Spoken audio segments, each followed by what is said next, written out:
Bien, vamos a continuar hablando de bacterias que causan infecciones del tracto respiratorio. Las que vamos a ver el día de hoy, bueno, ahorita en esta parte, son dos bacterias que, si bien es cierto, son muy raras actualmente debido a las campañas de vacunación. Eso no quiere decir que en determinado momento no las llegamos a encontrar. Son bacterias muy importantes que, sí, tal vez en la vida no nos vayamos a topar, pero uno nunca sabe, así que hay que revisarlas.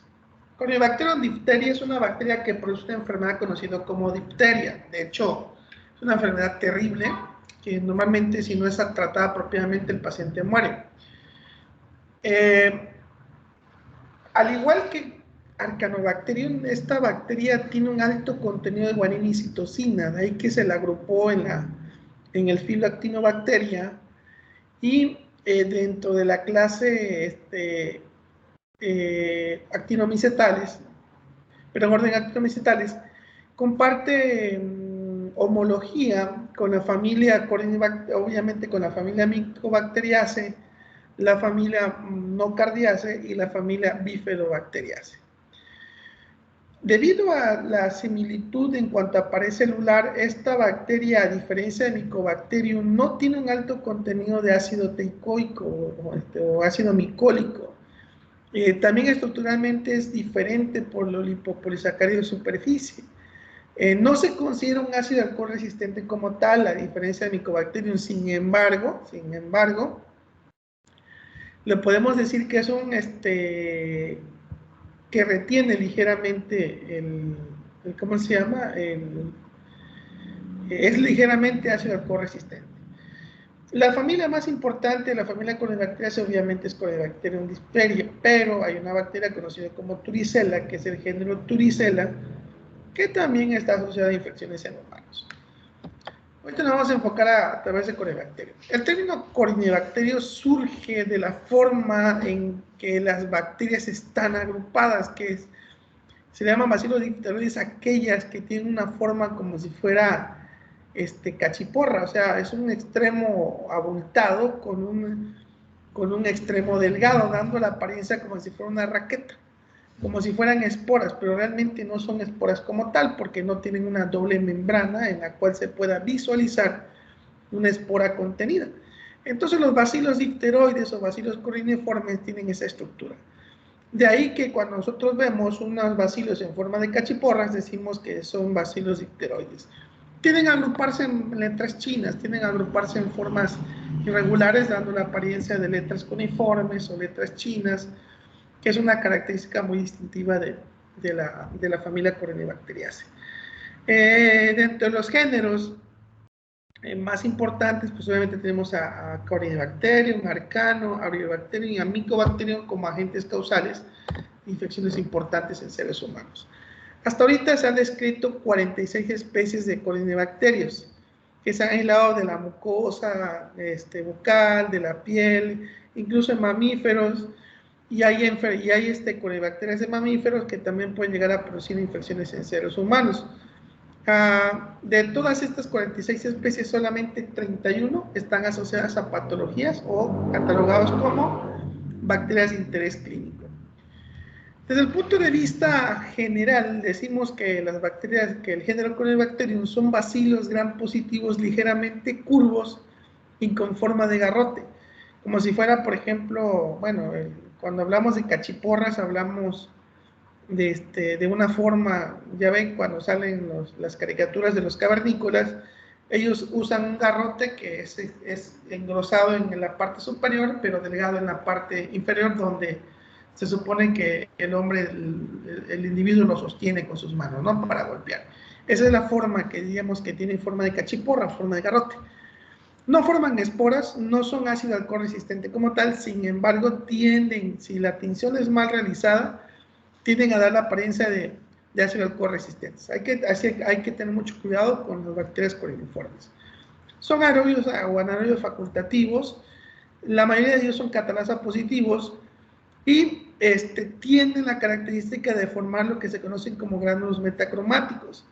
Esos granos metacromáticos son a veces sideróforos o son a veces vesículas que contienen carbohidratos y ácidos grasos, que retienen ciertos colorantes como el azul de metileno o en la tinción de Albert se pueden llegar a ver esos granos metacromáticos, que normalmente son puntos negros oscuros en lo que sería el cuerpo del bacilo. De hecho, en la región ensanchada o en la forma o en la parte superior del garrote es donde están contenidos esos granos metacromáticos. Pero hay que inducir la formación de granos metacromáticos mediante un subcultivo en un medio que se llama medio de Loeffler. Bien, la característica distintiva de los bacilos coroniformes es que tienden a agruparse en letras chinas con la tendencia a formar una V.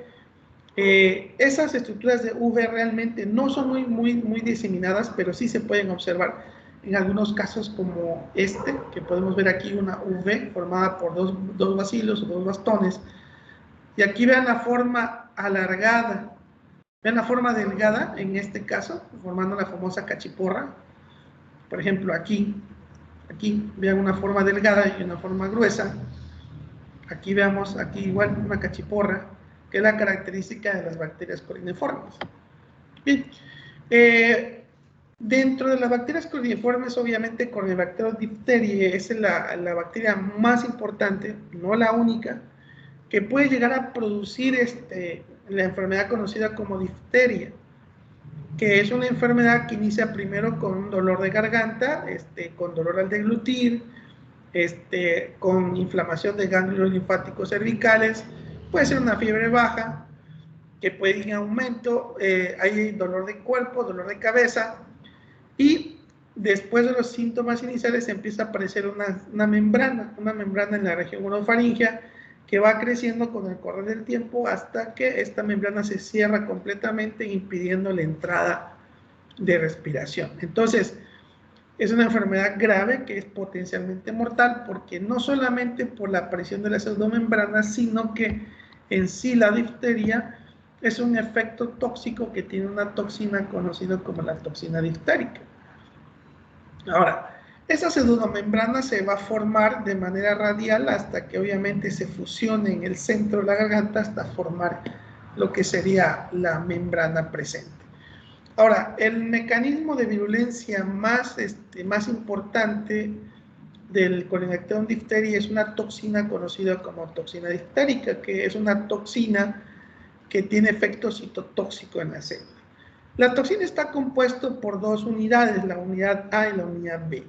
La unidad B sirve como traslocador hacia la parte activa, que sería la subunidad A.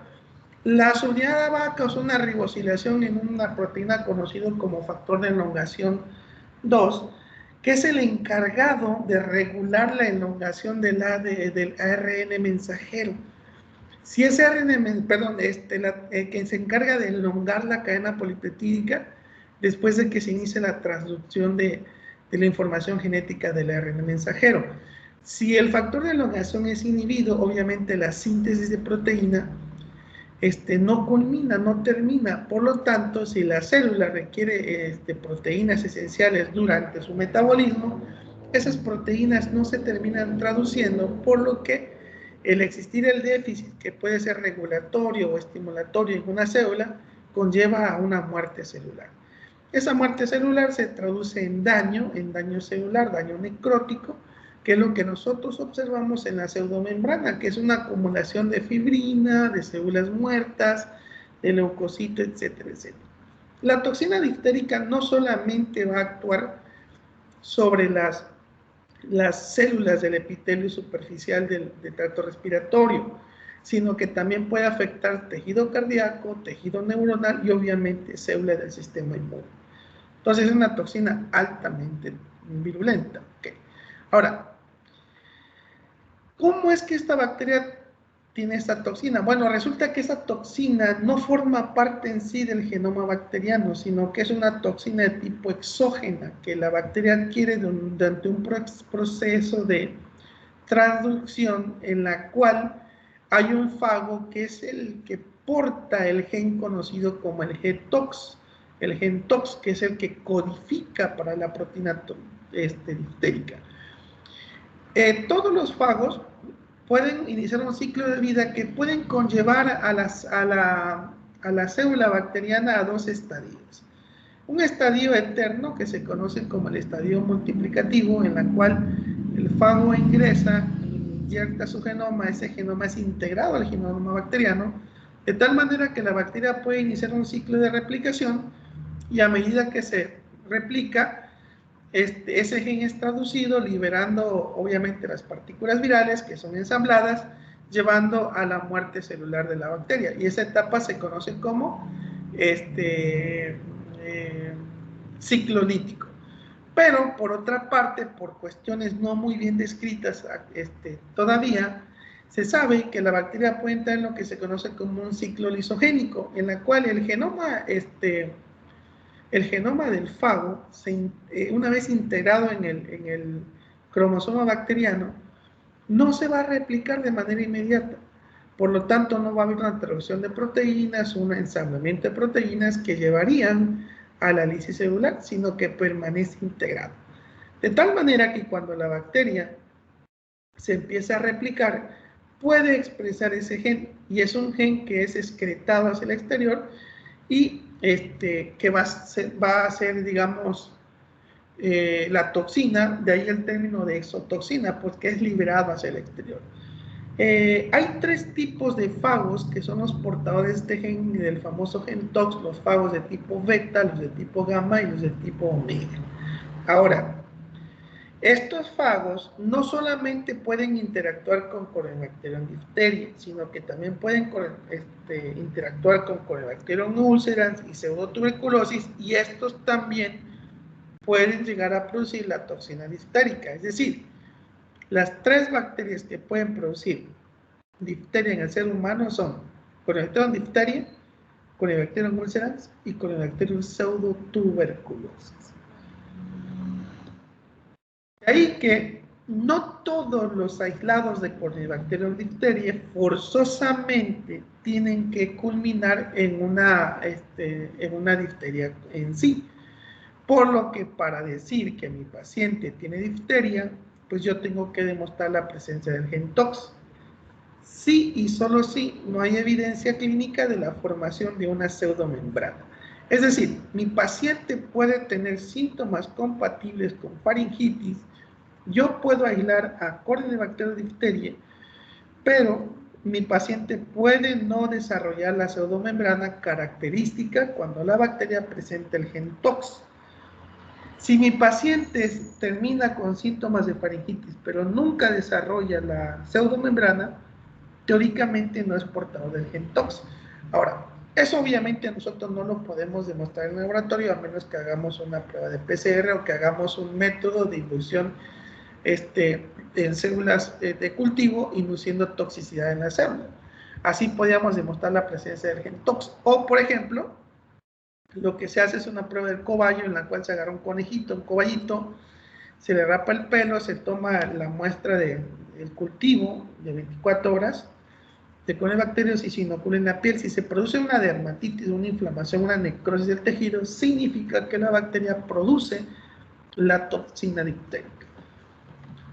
Bien, el hábitat natural del Corynebacterium diphtheriae es el ser humano. Es decir, los seres humanos somos portadores naturales del Corynebacterium diphtheriae.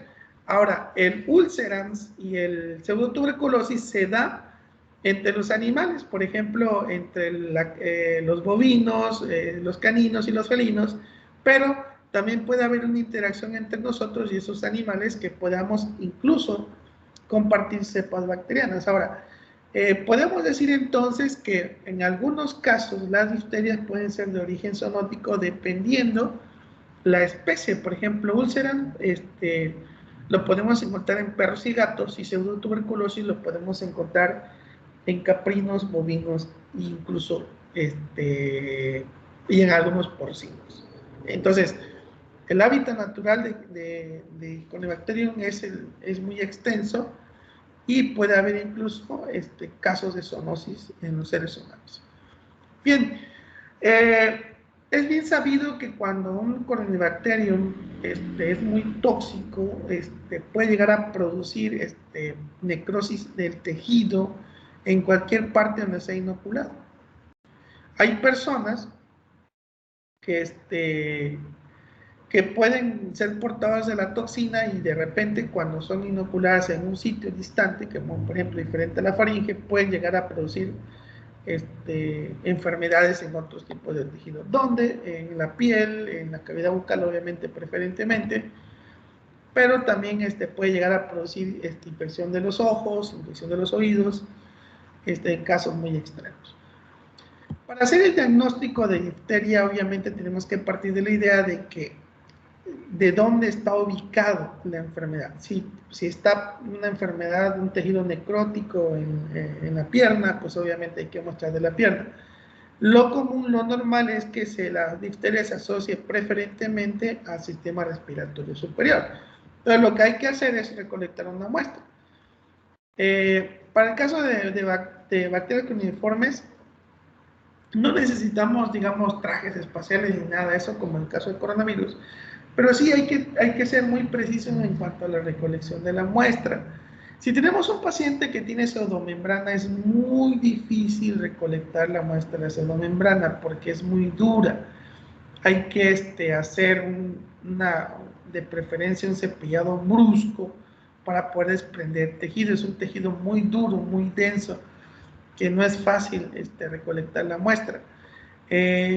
Obviamente, desde el punto de vista clínico, el diagnóstico de difteria se basa por los síntomas que produce y obviamente por la presencia de pseudomembrana. La recolección de la muestra se puede hacer tanto orofaringio como nasofaringio. Lo tradicional es el orofaringio, pero también podemos utilizar el nasofaringio, funciona bastante bien. Los medios de transporte, podemos utilizar cualquier medio de transporte que no tenga carbohidratos, y la muestra debe de procesar inmediatamente, porque resulta que Corynebacterium es sensible a la desecación. Bien. Si se sospecha obviamente de heridas procedentes de una zoonosis con animales, pues obviamente se debe muestrar las regiones afectadas. El diagnóstico directo, es decir, la adquisición de Gram basado en improntas, ya sea procedente de la vía respiratoria alta, no es muy recomendable, debido a que yo puedo ver bacterias coryneiformes, pero no puedo decir exactamente si es Corynebacterium difteria, y mucho menos en pacientes sintomáticos, a menos de que yo mediante cultivo demuestre ¿cómo se llama? El perfil bioquímico. Lo mismo ocurriría en muestras procedentes, por ejemplo, de úlceras expuestas. Ya sabemos que Arcanobacterium también produce infecciones en heridas y que la agrupación celular que presenta es semejante a Corynebacterium, a diferencia de que Corynebacterium presenta la forma de garrote, en tanto que Arcanobacterium normalmente un bacilo completamente regular. O sea, no hay una diferencia en cuanto a los extremos, es completamente recto. ¿Se puede utilizar tinciones especiales? Sí, se puede utilizar tinciones especiales, se puede utilizar la microscopía cuando hacemos inducción de los gránulos metacromáticos. Ahí sí vale la pena hacer una tinción de Gram o una tinción fluorescente, sería lo más indicado cuando tomamos muestras de tejido. La CDC dice o ha implementado un método de detección directamente de la toxina. Obviamente, esto es solamente aplicable para los pacientes o para los individuos que se sospecha de difteria como tal. Pero en pacientes que son portadores de cepas no toxigénicas, pues obviamente esta prueba no funciona de nada. O sea, no sirve porque esta prueba lo que busca es la presencia del gen TOX. Y ya vimos que para que la difteria se pueda dar, tiene que haber una coexistencia tanto en la bacteria como el fago. Si estos dos individuos se encuentran dentro de la cavidad bucal de una persona, pues obviamente van a desarrollar difteria. Obviamente las cepas toxigénicas se van a transmitir de persona a persona a través del contacto, induciendo incluso brotes en zonas donde pues obviamente no se lleva a cabo una buena vacunación. ¿Cómo le hacemos para el diagnóstico de la difteria? Pues tenemos que tener en cuenta los tipos de medios de cultivo que podemos emplear. Es una bacteria que no es exigente, me puede crecer bastante bien en agar sangre. Lo ideal es utilizar medios selectivos, como el medio de Tinsdal. Podemos utilizar agar sangre con telurito de potasio, el medio de Loeffler, que nos ayudarían para identificar a Corynebacterium. Corynebacterium diphtheria me va a crecer entre 24 a 48 horas de incubación, pero tenemos que diferenciarlo de las otras bacterias que también pueden llegar a crecer incluso en los medios selectivos. ¿Qué bacterias? Arcanobacterium hemolítico, Staphylococcus aureus. Hay que demostrar las diferencias significativas. Por lo tanto, tenemos que hacer no solamente tinción de Gram, sino tendremos que hacer pruebas bioquímicas. Ahora, cuando partimos un medio, entre comillas, altamente selectivo, como es el medio de Tinsdale, aún en el medio de Tinsdale tenemos que hacer pruebas de diferenciación. ¿Por qué? Porque resulta que Staphylococcus aureus es muy parecido a las colonias de Corynebacterium diphtheriae, aún en el agar de Tinsdale. Así que hay que tener mucho cuidado. Bien, los medios recomendados son aquellos que tienen como inhibidor telurito de potasio y mejor si tienen cistina. ¿Por qué? Porque la bacteria utiliza la cistina para su crecimiento y también precipita el telurito, lo reduce de telurito a telurato de potasio, produciendo colonias de color oscuro o marrón, en tanto que si utiliza la cistina va a producir un precipitado de color café alrededor de la colonia, que es una característica distintiva de las cepas de Corynebacterium diphtheriae, pero también de Staphylococcus aureus. Bien. Se puede hacer si no cuento con un medio de cultivo altamente selectivo, puedo utilizar un disco de fosfomicina de 50 microgramos que me ayude, por ejemplo, a hacer un poquito selectivo. Es decir, yo puedo agarrar un agar sangre y estrear, por ejemplo, mi muestra normal en el metal pentágono, en el método que yo quiera, y puedo colocar de 3 a 4 discos de fosfomicina de 50 microgramos en las zonas donde estoy estreando, preferentemente a partir del segundo cuadrante. ¿Por qué? Porque lo que va a hacer la fosfomicina va a ser inhibir la microbiota acompañante, en tanto que las colonias de Corynebacterium me van a crecer aún alrededor del disco de fosfomicina, o sea, tiene una resistencia intrínseca a fosfomicina. Y es un método bastante económico, bastante barato, que me ayudaría a poder aislar de manera selectiva colonias de Corynebacterium utilizando un agar sangre convencional. Si estamos utilizando un telurito de potasio, el agar sangre con telurito de potasio, yo me debo de enfocar a las colonias oscuras o negras que tienen un ligero borde translúcido alrededor de la colonia. Sin embargo, pues hay que tomar en cuenta que también este aspecto lo tienen los Streptococcus, pero los Staphylococcus. Por lo tanto, una tinción de Gram tiene es de vital importancia para poder ver si se trata de cocos o se trata de bacilos. Ahora, hay un medio de cultivo que es el medio de Tinsdale que ha sido diseñado teóricamente para la diferenciación de las especies de Mycobacterium.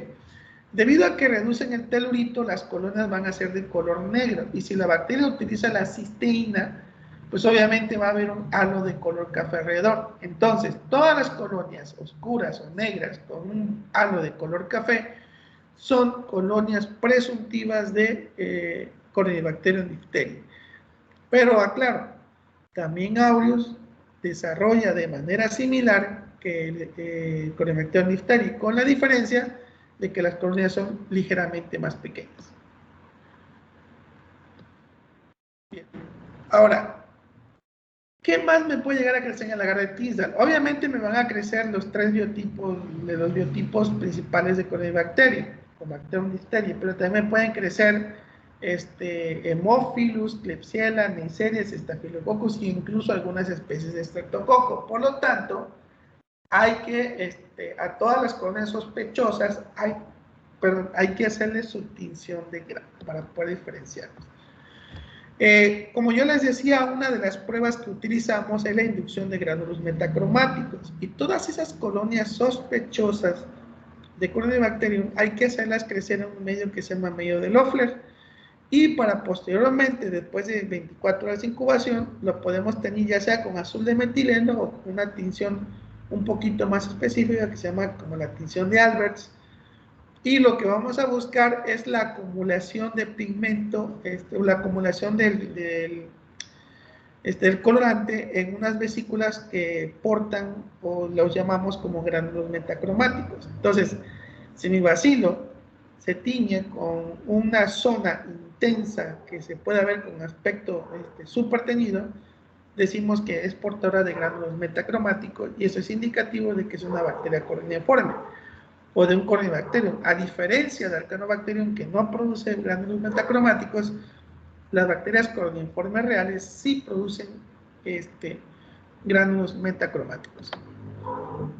Ahora, ¿qué hago con aquellas colonias sospechosas de Corynebacterium? O sea, de aquellos pacientes que tienen indicativos de que es difteria. Bueno, después de aislar las colonias, que son colonias negras con bordes cafés, hay que hacerle primero una prueba de ureasa. Si es negativa, yo puedo pensar en Corynebacterium difteria y confirmarlo mediante la prueba de la piramidasa, que debe ser negativa. Si por el contrario son bacilos coroniformes que producen gránulos metacromáticos con ureasa positiva, yo debo de pensar en dos opciones. O es Corynebacterium ulcerans o es Corynebacterium pseudotuberculosis.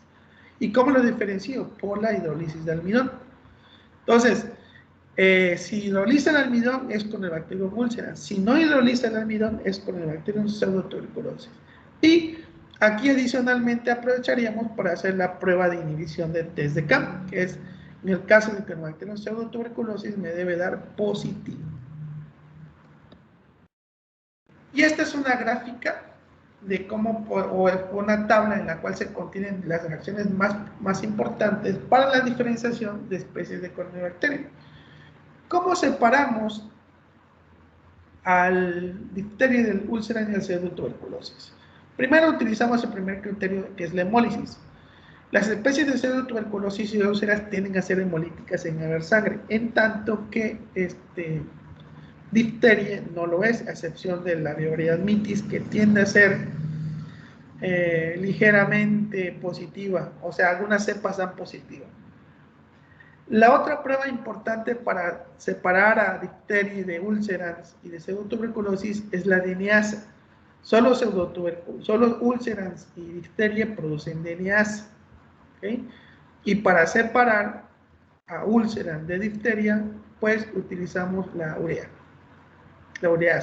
Solo úlceras la da positiva, en tanto que difteria es ureasa negativa. Entonces, son las pruebas principales. Ya para hablar acerca de las variedades como Gravis, Mitis, Intermediis y Belfanti, pues no solamente nos vamos a basar en la morfología colonial, sino en algunas reacciones que se proponen, pero realmente es muy difícil. Lo que se recomienda es mejor la utilización de antisueros monoclonales para poder llegar a nivel de biotipos, para poder identificar los biotipos de Corynebacterium difteria. Ahora, la difteria es una enfermedad que sigue siendo, no fantasma, pero sigue siendo un problema de salud pública, sobre todo ahorita, con la tendencia de las famosas negativa a la vacuna. Todo eso ha propiciado que surjan brotes de difteria. En España en el 2011, pero en el 2014 y 2015 hubieron brotes importantes en algunas escuelas de España porque surgió dentro de un grupo de niños que no habían sido vacunados y no tenía nada que ver con el hecho de que sus papás fueran antivacunas, sino aquí el problema fue de cuestión de planeación de España, porque supuestamente ya tenía muchos años de que no se daba un solo caso de difteria y pensaron que la enfermedad ya había sido erradicada, ¿no? Y resultó que cuando se dejó de aplicar la vacuna como parte del esquema preventivo, de repente en el 2014 y 2015, ¡pum!, explota, ¿no? Los casos de difteria, pero estaba asociado a que se había suspendido las campañas de vacunación. La otra bacteria que si bien es cierto, no está de manera presente, pero cada año si revisamos, por ejemplo, la lista del CINAVE, vamos a dar cuenta que anualmente hay un solo caso, ya sea a nivel nacional, no, a nivel nacional un poquito más, pero en Yucatán hay veces que hay solamente un caso al año. Es decir, que todavía el fantasma de la ¿cómo se llama? De la Bordetella pertussis todavía existe. Entonces, la Bordetella pertussis produce una enfermedad conocida como tosferina. Y es un cuadro clínico muy particular que produce unos accesos de tos incontrolables y muy violentos. Es una bacteria que, al igual que Corynebacterium diphtheria, secreta una toxina, que es una toxina citotóxica, ¿no? Que va a producir destrucción de las vellosidades ciliares, pero que además es una toxina que va a tener actividad también sobre el sistema cardíaco y el sistema neuromuscular. Entonces, es una toxina que se puede diseminar vía sanguínea. Es decir, el efecto negativo de la colonización de la Bordetella pertussis es la acumulación de la toxina que es secretada hacia el exterior. Bordetella pertussis antiguamente estaba catalogado entre la familia Pasteurellacea, pero actualmente se agrupa en el filum Protobacteria, en el orden de los burkholderiales, la familia Alcaligenaceae y dentro del género Bordetella. Ya no tienen nada que ver con la familia Pasteurellacea. ¿Y por qué estaba ubicado entre la familia Pasteurellacea? Bueno, porque morfológicamente se definen como Coccobacillus gram-negativos, al igual que la Pasteurella multocida, son Coccobacillus gram-negativos. Bien, hay 3 especies de bordetelas que podemos llegar a encontrar en seres humanos. Pertussis, que es la agente causal de la tosferina, parapertussis, que es una tos más leve, y broncoséptica, que prácticamente no produce una enfermedad muy grave en los seres humanos.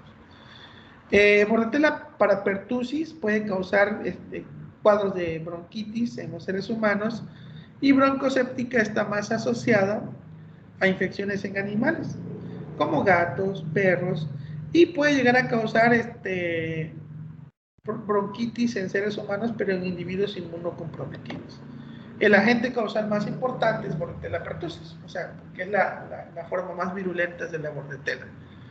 Es una bacteria que retiene muy poco la safranina, muy débilmente, por lo tanto se recomienda que debemos utilizar o la tinción de gram modificada o exponer durante mayor tiempo, aproximadamente unos 7 a 10 minutos, a la extensión del frotis para que pueda retener la safranina.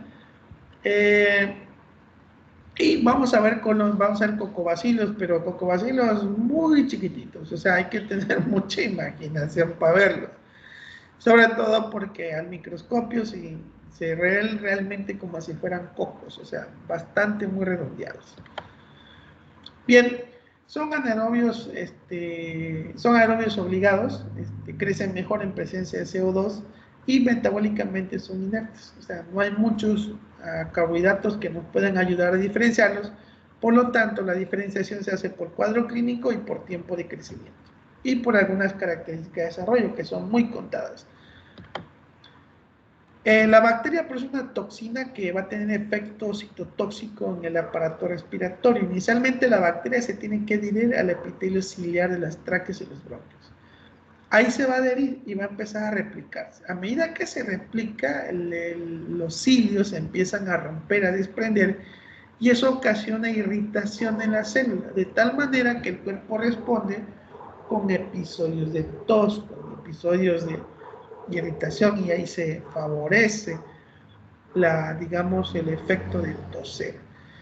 Una vez que los cilios empiezan a desprender, a paralizar, a romper, eso hace que la toxina sea traslocada al sistema circulatorio, a la sangre, y en la sangre se va a dispersar a diferentes órganos, induciendo incluso una linfocitosis que en algunos casos se puede confundir con una infección de tipo viral. Es decir, mi paciente presenta síntomas respiratorios y yo le hago una biometría hemática, la biometría hemática va a presentar una linfocitosis. Entonces, la linfocitosis, por definición, siempre lo catalogamos como que los casos de linfocitosis están asociados a infecciones virales. De hecho, en estos casos, hay unos estadios que se conocen como linfocitos activados que se pueden llegar a presentar o podemos llegar a ver en los extendidos de frotis sanguíneos. Ahora, también los linfocitos T activados los podemos observar en casos de infecciones virales, sobre todo infecciones de las vías respiratorias altas. Bien, el epitelio se necrosa, puede llegar hasta los alvéolos, producir destrucción de los alvéolos con acumulación de moco, con acumulación de muerte celular, y eso puede originar la dificultad respiratoria.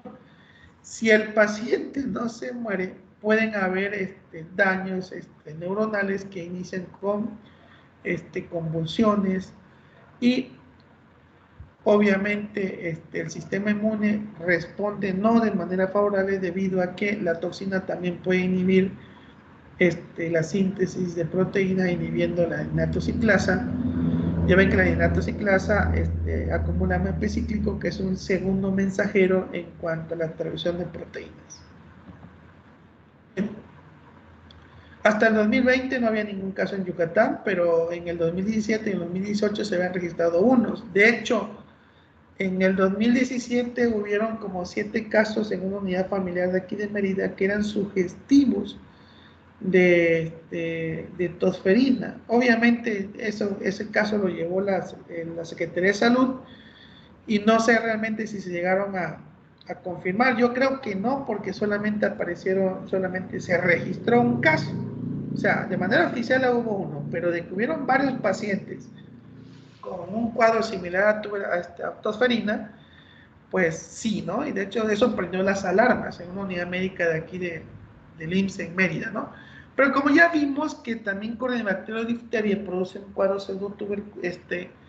tosferínico, pues a lo mejor era el Canobacterium y pues lo pasaron desapercibidos. Por eso solamente confirmaron uno, que fue lo que se informó en el 2017. Bien, ¿cuál es el cuadro clínico? El cuadro clínico es bastante confuso porque tiene 3 etapas. La primera es la conocida como la fase catarral, en la cual el individuo inicia como si fuera una gripe, con escurrimiento nasal, no hay tos en ese momento todavía. El paciente presenta rinitis y empieza a presentar una tos seca con escurrimiento nasal. Puede haber irritación de los ojos. Después de 15 días, ya la bacteria ya no la podemos aislar, por lo tanto, el momento adecuado es la fase catarral. Y aquí es donde viene el problema. Debido a que los pacientes solamente producen, digamos, los accesos de tos en ese momento no son tan sugestivos, podíamos pasar desapercibido la enfermedad. Ahora, si estoy en un grupo de edad vulnerable, que serían pacientes pediátricos, según los algoritmos de la OMS, todos esos pacientes pediátricos que hayan estado o que se consideren que son vulnerables desde el punto de vista de que no llevan un esquema de vacunación, son candidatos para que se les realice la prueba de cultivo con la intención de buscar Bordetella pertussis. Pero en pacientes vacunados difícilmente podemos asociarlo ¿cómo se llama? A tosferina. El segundo periodo es el periodo clásico en el cual los accesos de tos aumentan de manera brusca y es aquí donde prácticamente se hace el diagnóstico, porque ese diagnóstico se hace en función de que es una tos que no para, el paciente tose tan violentamente que incluso se torna cianótico, es decir, queda morado por el esfuerzo de toser, debido a que no le da tiempo de meter suficiente oxígeno, debido a que está tosiendo y tosiendo y tosiendo, y no respira apropiadamente. También es una etapa en la cual el paciente puede vomitar debido a que la tos es muy exacerbante. Y ese periodo puede durar hasta 30 días. En esta etapa, los niños tienden a morir. De hecho, allá en mi tierra, mi abuela me hablaba de una enfermedad que ellos le llamaban tos y chichimeca. Y para mi abuela era una enfermedad terrible porque decía que los niños se morían incluso tosiendo. Decía, se quedaban en la tosedera. Si el niño sobrevive a esta etapa, podemos observarlo con hematomas alrededor de las órbitas oculares, producto del esfuerzo terrible que él hace al momento de toser. De hecho, hay un video ahí en YouTube, y la verdad no se lo recomiendo que lo vean porque sí es muy feo, pues.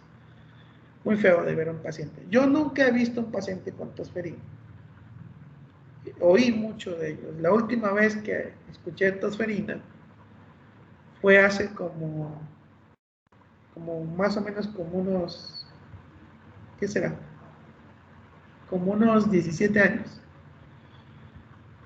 Acompañé a mi abuelo a un huesero, esos que aquí llamamos hueseros, y me puse a platicar con la señora, mientras el señor le daba masaje a mi abuelito.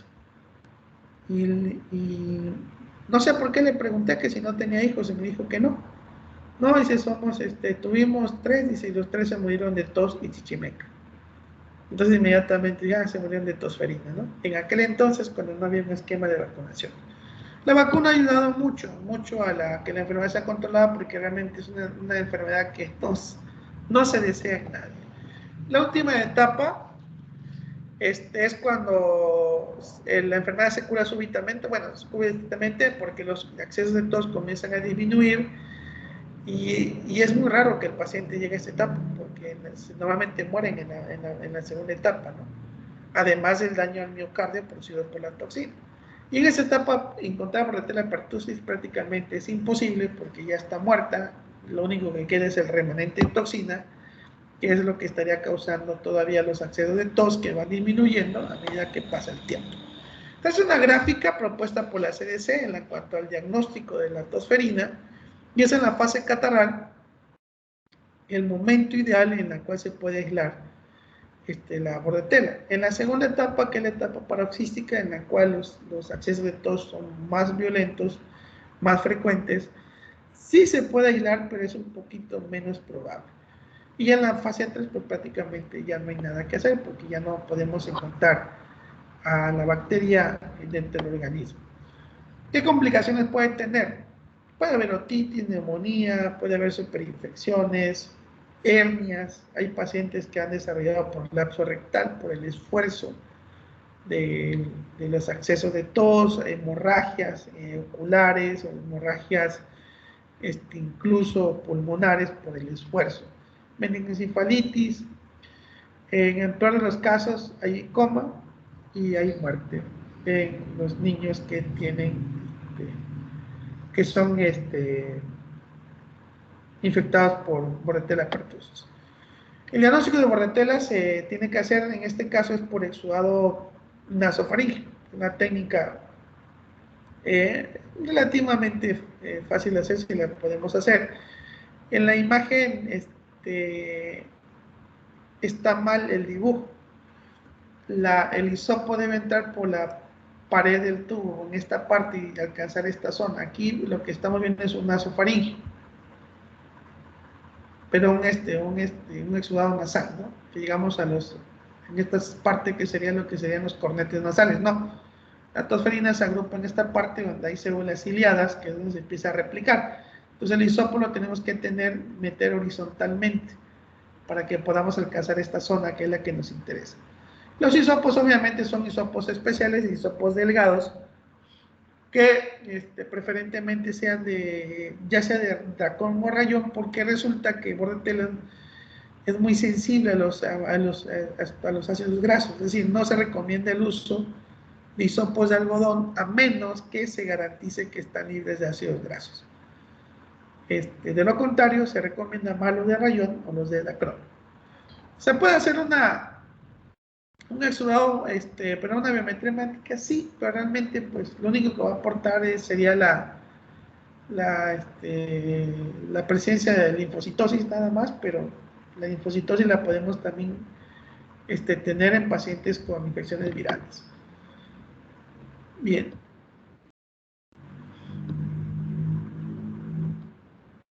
El medio de transporte más recomendado es un medio conocido como Reagan-Low. De hecho, es la base, la misma formulación que se utiliza para el agar, que se llama agar Reagan-Low. El Regan Low es una base a base de sangre, a base de carbón activado. El carbón activado se utiliza como agente detoxificante. Si no tenemos el agar Regan Low, podemos utilizar un medio que esté hecho a base de almidón a base de almidón de papa para transportarlo, pero el más recomendable es el Regan Low. Si no tenemos el agar Regan Low, la muestra se tiene que sembrar directamente. Es decir, estoy tomando la muestra y lo estoy llevando a inocular inmediatamente. ¿Por qué? Porque la bacteria es sensible a la desecación. No se recomienda cultivar búsqueda de bordetela ni en agar sangre ni en agar chocolate, porque a pesar de que el agar chocolate es muy enriquecido, no contiene los vitaminas y cofactores que contienen el agar Bordetella Go, que es un agar que se diseñó para el aislamiento y cultivo de Bordetella pertussis. El agar Bordetella Go es un medio a base de carbón activado, resina de intercambio iónico y debe estar libre de ácidos grasos. Por lo tanto, se debe adicionar sangre, una concentración del 10%, sangre difibrinada de caballo, de preferencia. Y obviamente se puede utilizar otra formulación a base de carbón activado. En base de agar carbón activado tenemos el famoso Regan Low, que es no más que nada la adición de cefalexina y otros antibióticos, y además enriquecido con sangre de caballo. Entonces la formulación es bien sencilla, es un agar base de carbón activado, cefalexina y sangre de caballo desfibrinada. Y en ambos casos las colonias se observan entre 24 a 72 de incubación como colonias blancas grisáceas de aspecto aperlado, como si fueran gotas de mercurio. Y la verdad, se ven preciosas. Yo sí tengo visto una en un diplomado que tomé hace muchos años, y literal se ven como gotas de mercurio. O sea, son una chulada las colonias de Bordetella pertussis. ¿Podemos utilizar tinción fluorescente? Sí, podemos utilizar tinción fluorescente a partir de muestras provenientes de exodos faringios. Obviamente, para ello tenemos que utilizar anticuerpos monoclonales para poder ver las bacterias que se van a teñir con el colorante fluorescente. Bien, ahora, debido a que la bacteria, prácticamente las pruebas bioquímicas son muy escasas, son muy reducidas las que tenemos que hacer para su desarrollo, nos tenemos que basar en los tiempos de crecimiento. Número 1, tinción de Gram, la presencia de Coccobacillus gram negativos, que desarrollan en medios como Bordetella Go y agar Regan Low. Segundo criterio, la apariencia de gotas de mercurio. Y obviamente, si la bacteria crece o no en presencia de agar sangre. Si me crece en agar sangre, olvídense, no es Bordetella pertussis. Es o para pertussis o broncoséptica. Si te creció, no es nice. Si la recuperé de heridas o abscesos, no es Bordetella pertussis. La Bordetella pertussis está asociada a infecciones de vías respiratorias. ¿Qué tiempo me tardó en crecer? Si es de crecimiento rápido, olvídate, no es Bordetella pertussis. Bordetella pertussis crece entre 3 a 4 días de incubación. Si me creció en las primeras 48 horas, es para pertussis o broncoséptica. ¿Cómo diferencio broncoséptica de parapertussis? Bueno, la presencia de un pigmento marrón, en un agar que se haga tirosina y función de corazón. Si producen pigmento ahí, es parapertussis. O si presenta motilidad, que es una prueba muy importante para la diferenciación de bordetelas, porque solo Bordetella pertussis y parapertussis son inmóviles, en tanto que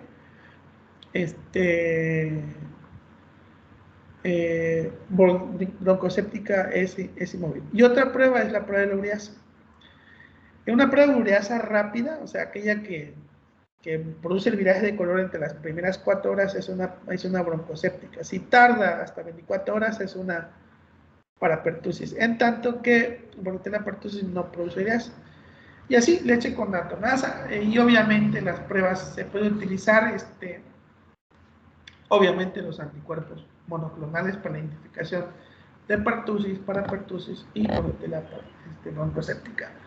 La biometría hemática, como yo les comentaba, realmente lo que nos va a informar es si hay una tendencia hacia la linfocitosis.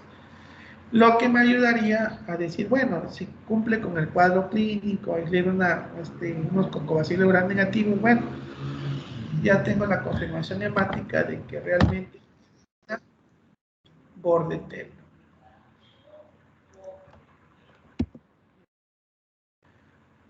Voy a dejar esto hasta hoy. Mañana continuaré con los otros temas que me hacen falta este, para los que se conectaron. ¿De acuerdo? Entonces, mañana continúo, muchachos. Ya la verdad, ya estoy viendo bordetelas hasta en mi mente. Ay, profe, ¿mañana como a qué hora sería? Pues yo calculo conectarme como por ahí de las 11 de la mañana, de verdad, porque la neta, te voy a ser sincero, ando bien cansado con eso de que estoy ahorita en COVID, ando bien cansado y quiero dormir como oso, como diría Luisito Comunica, como niño obeso. Así que me voy a levantar por ahí de las 9 de la mañana y ya sabes, ahorita mientras desayuno, a las 11 me voy a conectar sin ningún problema. ¿De acuerdo?